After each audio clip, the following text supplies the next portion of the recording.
And like I said, I think they've done it before. I don't think any of this is by chance. And sorry for all the Christians, but I don't think the Bible is a prediction. I don't think that Revelation is a prediction. I think it's a script. I think there was an event that happened a couple of hundred years ago, and they created all the religions. They divided what we had, and they created religions that would be against each other, so people would never see the truth that lies between them. And that's one of the things that they've used to separate us. One of the things they've used to separate us from the real world. Closing down our pineal gland. That's why we can never build some of the stuff that we had in Great Tartaria, or even fully understand how a lot of it works. The free energy devices, all of the stuff that we had. And we can't understand it because we can't experience so much of reality. We can't experience what we can see outside visible light. And I've talked about this before. So many other people have talked about it. We're taught to believe that these plant medicines and things are satanic.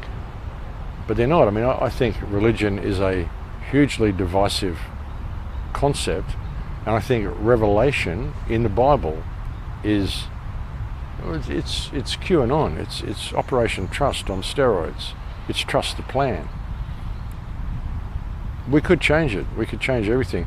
And if you can't understand reality because you can't experience reality, then how do you even understand the plan? People who believe there isn't anything outside what they can see around them with the five senses, you're missing out on reality. You are, even by not considering the concept, you're missing out on reality. Please at least just consider the concept.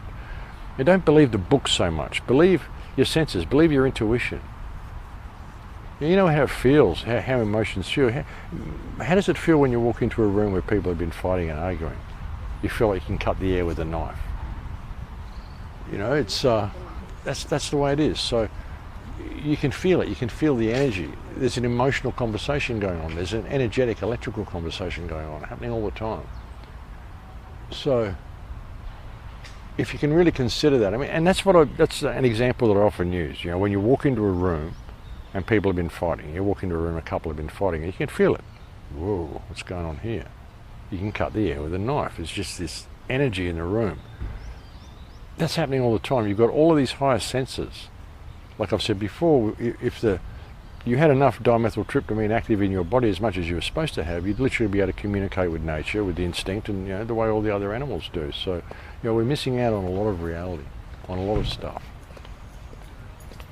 And it's just important that people consider this type of perspective and don't, just write it off so quickly. Write it off as being, fairies in the gardens and fantasy. Like I said on other occasions, it's like you're walking through a glass tube through the forest, but all you can experience is what's projected on the walls of the glass tube. You don't even know the forest's there. But what if by doing this we're constructing more and more of this glass tube going in every direction, and we're destroying the forest around us, and we think it's okay to do it because we can't see it. We can't see what's there. We can't see the life that is there that we're destroying, the energetic life forms, all the other stuff that's there around us. We can't see it. And we're turning the entire world into this concrete monstrosity, destroying every trace of the old awareness, of the old technology we had. There's a lot of talk, like looking at Vedic cultures and Indian cultures. They're wearing Kali Yuga at the moment. I would say we certainly are. If you want to believe in the Yugas, that sort of thing. It's another perspective. I find it interesting that Christians are repulsed by so many of these things. There's a lot of good in all religions, but there's also a lot of control and a lot of separation, a lot of division. Every religion claims they are the best, so there is a grain of supremacism at the core of every religion. Our way is good. You must respect all other religions, but our way is the way to God. This is it's a supremacist ideology to begin with, even having that concept. But when you look at the Yugas and you look at some of the ways out of where we are, even for the flat earthers and people who say they want to leave this realm, there's no way anybody can leave this realm with human consciousness in its current state of disrepair, current level of consciousness. Even all the people that sit there and meditate and say, I'm ascending, no, you're not. Not if you're in this reality, not if you're in this world in this earth, in this realm, at this particular time. This earth and this consciousness in this realm at this particular time needs cleansing, and that's what's happening. And that's really what Kali Yuga is. Now, the only way you can leave this realm is, according to Vedic cultures, I'm getting into some esoteric shit here, the Christians can switch off now if you want to, but according to Vedic teachings, the only way you can actually exit this realm, when you understand what this realm is with a Vimana. Vimana will fly you to wherever you want to go. You just have to know how to operate the Vimana. But in order to operate the Vimana, which are still parked all over India, they're parked all over certain areas in India and Pakistan and around the place. There's so many remnants of the ancient Rama culture that was big on Vimanas and flying machine. And there's every evidence everywhere of these things existing, folks. It's like even Egyptian shuttle, the Egyptian space shuttle they call it. There's artifacts that are found all over the world. I mean, I addressed all of this in my book, Earth's Forbidden Secrets, which you will find on my website, thecrowhouse.com. If you can go there, you'll find it somewhere there. Scroll down the home page, you'll find a link to it. I wrote that back in 2005. I still agree with the first half of the book. I don't agree with much of the second half of the book. That's okay, I've moved on since then. But all of the discussions of ancient artifacts and anomalies and things that are in places they shouldn't be, I completely agree with. But in that book, in the second chapter, I talk about out-of-place artifacts, and I show you a lot of the flying machines, and there's also a chapter I do on ancient flight in the book as well, where I discuss all this sort of stuff. So there's so much evidence of this. And also at the end of the book, you'll find either excerpts or possibly even the entire Vimanika Shastra. It's been a long time since I looked at the book, folks. Like I said, I wrote it back in 2005, but I'll actually have a look at that. It might be, I think it's just excerpts I've got in the back of the book of the Vimanika Shastra, which is a flight manual, basically an ancient Indian flight manual. But anyway, getting back to the topic, Vimana flying machines are still parked all over India. They just look like stone temples. Some of them look like single-person stone temples you would walk into for a solitary prayer, stand there in meditation or something. These are actually flying machines, and I know that sounds outlandish, and you'll probably want to switch the video off now and think, oh, Max has lost his mind. But no, this is the way it worked. If you look at them, you understand how resonators work, you understand how technasma works, how harmonic resonators work, and you understand that Mercury is a power source. A lot of the old energy systems that we had were Mercury powered. Lighthouses used to be Mercury powered. I believe there is still actually a Mercury powered lighthouse in Byron Bay, Australia. I think that lighthouse is still actually powered by Mercury. Truck coming, folks. Well, it's cranking itself up anyway. But I think that lighthouse is still powered by Mercury. So Mercury is actually a power source. And I think that's how these Vimanas were probably powered as well. They probably had some sort of mercury dish or mercury bowl in there. And it would have been powered probably through chanting or you know, some sort of sound resonance that caused the vibration in the mercury, which caused the Vimana to become weightless, and it's a complicated process. Like I said, you should go and read the Vimanika Shastra. If you search for it online, you'll find it. It's very fragmented. But reading it, it's a flight manual. The Vimanika Shastra tells you where certain elements can be found within the earth, which layers you have to go to within the earth to find certain minerals. It tells you the diet you have to be on to fly a Vimana, the clothing you have to wear. It tells you how to operate the machine in flocks of birds, which wind currents to avoid, which areas to avoid for wind currents and wind whirlpools and things like this. You know, as far as when you look at ancient Indian writings and you think of things like the Rama culture and the Vimanika Shastra, or not the Vimanika Shastra, but the Ramayana, and a lot of these very flowery books that you'll find, anybody who's ever been handed any of the Krishna books when you've been out there and the Krishnas come and give you their books, you know, any of the stories in these books are very flowery, very flamboyant type of stories of wars between gods and different cultures, the Rama culture and the Atlantean culture and all of this sort of stuff. There's always references to gods and references to different forces, and question whether they're true or not.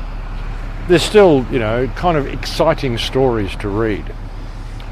The Vaimanika Shastra, however, is simply flight manuals. It's as boring as anything to read. There's no way you would want to be reading this book unless you're a pilot. So why does this book exist if it isn't actually a flight manual? That's the question. So when you read some of the stuff in the Vaimanika Shastra and you realise that any other realms you want to get to, any other planets you want to get to, any other places you want to get to, like I said, the flat earthers who want to get beyond the ice wall, you can't, because you can't get past that area without a Vimana. Even the talk of Admiral Byrd and all this sort of stuff, I don't doubt that there is other land on this earth, in this realm that we live in, that we don't know about. I'm almost completely convinced that the earth is a lot bigger than what we're told it is. According to the Vedic texts, the earth is like way bigger, way bigger than what we're told it is. And I'm open to it all. I'm not a flat earther, but I'm not a globe earther either, or not according to the official story anyway. The whole concept of none of it makes sense. So I just don't support either one. But again, you get back to things like the Mandela experiment. Sorry, I'm going on for way longer than I meant to. But even getting back to things like the Mandela experiment or the Mandela effect, if this isn't memory replacement, then it very much supports the whole concept of, the holographic theory, the holographic earth. Something that I experienced in that episode that I had back in the beginning of 2020 was how the flat earth, the globe earth, the hollow earth, the holographic earth, the energetic universe, the fractal earth could all be part of the same reality. Depends on where your awareness is. And that doesn't mean that it depends on how aware you are. It's not like that. It's not any type of, I'm better than you type thing. It's just different perspectives of awareness. If we're electrical beings, which we are, if there is no real matter, which it would appear there isn't, sirens and stuff, if nothing ever touched anything else, if it's all electrical, if your body, if your consciousness is simply an electrical signal that's being received from the field, and it's all electrical, well, there's your electrical universe. That's how that works. Sorry about all the noise, folks. If that's true, and when you look at a fractal reality, when you realize that any part of a fractal contains all the information of the whole, when you get any photograph, any section of that photograph contains all the information of the whole at a fractal level, well, there's your fractal universe. If you were in a holographic universe, if you were taken into a virtual reality and put onto a motherboard without you knowing it, which I think they're highly capable of doing, well, there's your holographic world, and there's your flat earth as well. If you were in that flat realm on a motherboard in a virtual world, and you started creating virtual worlds within that world on virtual motherboards, then you would be in another flat realm, and you would also be in a fractal world, but it would be a virtual fractal world. I mean, it just all depends on your awareness and on your level of awareness. And when you really start going in and looking inside your body, didn't you ever, when you were a kid, did you ever smoke a joint and think, gee, we could be, one cell in my body looks like a solar system. This whole solar system could be a single cell in a giant's arm. Did you ever have that thought when you were a kid and you first smoked your first joint or anything like that? I think everybody's had that thought. These sorts of things are actually possible, which is the freaky part. We start looking at some of the stuff like the Mod Fossil University, some of the mountain ranges that look like giants, the talk that he did that Ayers Rock is actually a petrified heart. I mean, you know, there's some really outrageous claims being made. But on a quantum level, when you look at them with an open enough mind, actually all of them make sense. All of them are completely bizarre and completely boggle the mind and confound the senses and challenge everything you ever thought to be true about reality or real about reality. But all of them are actually possible. So when you consider that, well, what the fuck isn't possible? You know, reality could be anything we want it to be. If we could understand we're having this emotional conversation, we understand that the world is an emotional mirror. It's often been said that if you've got 100,000 people or 120,000 people or something, and they all meditated at the same time and put themselves in the proper state of meditation, the proper state of prayer, or the true state of prayer, I mean, understanding that your life is a prayer. Everything you do is a prayer. Every moment of every day is a prayer. It's all ceremony, the whole thing, because you're having this energetic conversation with reality that's going on all around you. But they get you to go into a church and you pray for peace or pray for love or pray for wealth. By doing that, you're acknowledging that you have no peace, you have no love, you have no wealth. So it's a negative affirmation. You're going into a building designed to channel energy, which is what churches are. That shape all going on there creates this energetic vortex, all that copper and all that crystal and all that stuff they're doing. So you're going in there, you're creating that energy field.